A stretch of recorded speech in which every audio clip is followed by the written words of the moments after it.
Neil, always a pleasure to sit down and chat with you about what's going on, what you're thinking about. You did several sessions that I thought this year were really spot on as far as where we need to go and what we should be doing. And some of it was centered around your product, phone to know, service, right? Sorry, your service, phone to know. How is that going for you? Tell me what cool Okay. things you're working on. You know, when I speak to you at these conferences, I hate to stand up and pimp my product. You know, it's not the way that I operate. But I think that one of the big realizations at the moment is that the e-learning world is in its third cycle of do-it-yourself.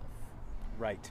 And we're seeing some huge movements towards everybody's got to do themselves because of the economic climate. Right. But what's coming out, what's becoming a great realization for everybody is that the actual content that's out there is not great. Mm-hmm. And we've pushed the price down to a point where we can do it ourselves, but without the knowledge. And the next movement that we've also seen and began to talk about is that the learning and development concept and department actually is probably nearing the end of its life. And it's moving towards business performance and performance improvement. And everything's got to be measured against really revenues, against profitability, and there's no point in doing any training if actually it's not doing anything for the business. Absolutely. To that end, we know that performance support is a big player, and I've gone very much this year towards conversational learning. Love having a conversation. Right.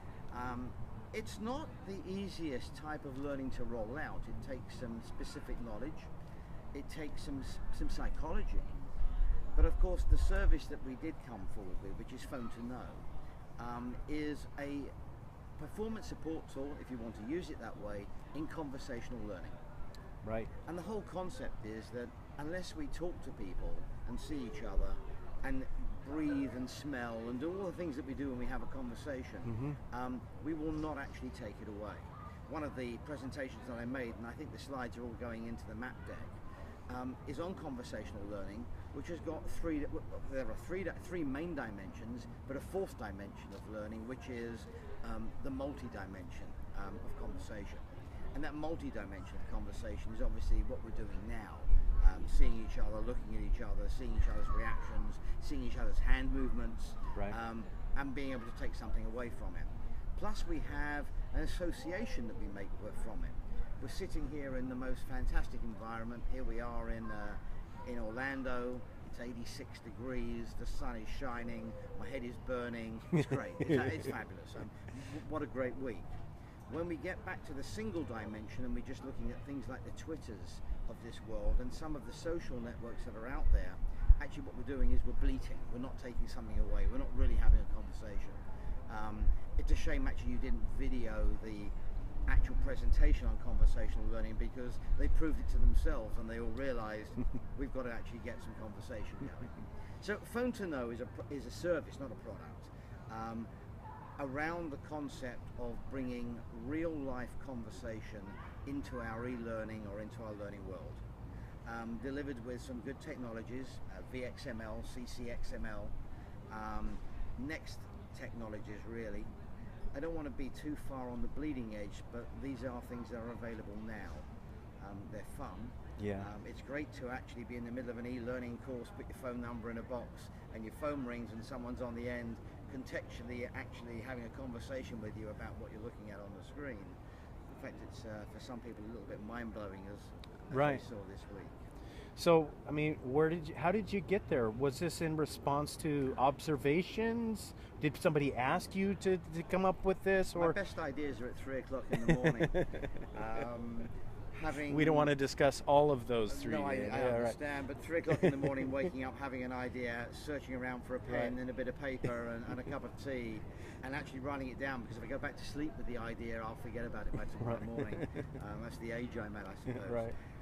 It was one of those, it wasn't all at 3 o'clock in the morning. I think it was one that I got to. And the conversations probably started around the concept 2 years ago, probably at DevLearn with people like Aaron Silvers and yourself. Yeah. And we began to realize that we've got to look for something different, we've got to look for something new. Right. Just putting things that come out of PowerPoint onto screens with next buttons and trying to make them engaging by making things to move around the screen is not really the way to do it anymore. Absolutely, absolutely. So you have implemented this for some people, and I heard you talk about One Healthcare implementation and how successful that was. Tell me a little bit about that. It was one of our initial trials, actually.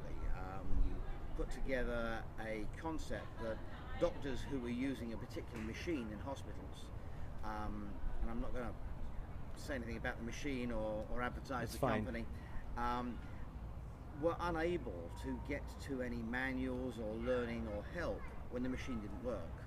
And the machine had two regular problems that happened on a daily basis. So we put a phone number on the front of the machine that said, "Need help, ring the number." They all had a mobile phone in their pocket.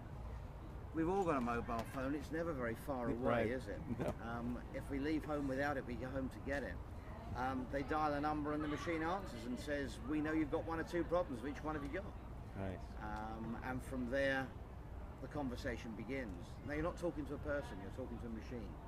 You're talking to a machine that's got a recorded real voice that understands both what you're saying and the nuance in the way that you're saying it, and can react accordingly.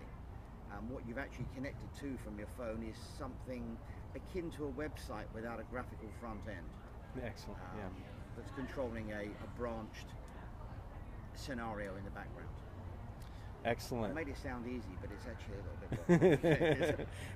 Well, that's because that's one of the things that you do well, is make things sound simple and understandable, and I think that that's part of our job, right, is to not make things complex, even though they may be technically, right? Our job is to simplify them so that we can apply them easily. And so that sounds like kind of the premise for your service. I think the whole premise for the way I work is making difficult things easy to understand, helping. I suppose we started off with the whole concept of helping trainers create great training for the most discerning of clients. Excellent, excellent. Always a pleasure sitting down with you, and I can't with wait you. till the next conversation we have. And Yeah, not far away. Excellent. I'm glad you come over on the boat, right? Absolutely. You crossed the lake for us. Absolutely. Thank you again for your time. Looking forward to hanging out. Nice to see you again.